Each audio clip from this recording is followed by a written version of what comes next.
G'day taxpayers. A little bit of an update on the Aussie dollar, which you all recall a couple of weeks ago fell into the 59-cent region. Since then it's recovered to the high 63s, around about 64 cents. But that masks a somewhat disappointing story for the $8 bulls out there, that it's actually lagged against a lot of other currencies, including the euro. And that's a really strange event given the relative fundamentals of the Eurozone and Australia. Some of the risks that are associated with the Trump tariffs and the like. So to me, it looks as if the Aussie dollar rebound is still inadequate. It's probably got more to go.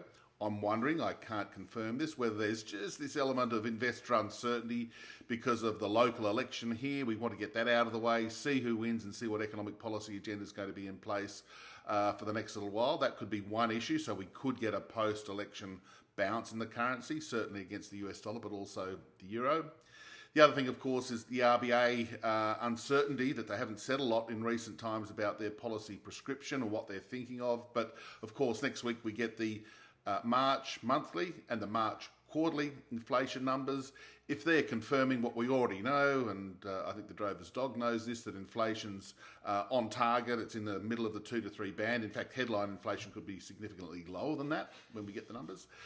So that should sort of not only open the door, but sort of lock it open for rate cut coming through on the 20th of May. The only debate was whether they go 25 or 50. The RBA's cautious approach says that they go 25, but a realistic assessment of the risks and the economic trends out there suggests they should go 50.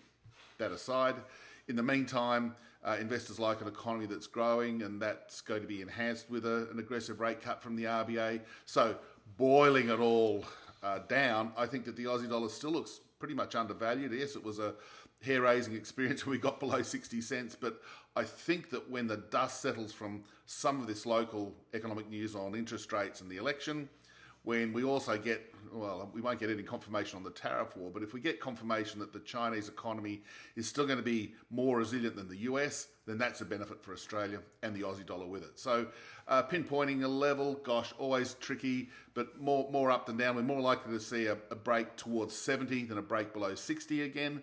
And I think the timing of that could well be in the next 3 to 6 months. So the uptrend in the Aussie should continue. Thanks.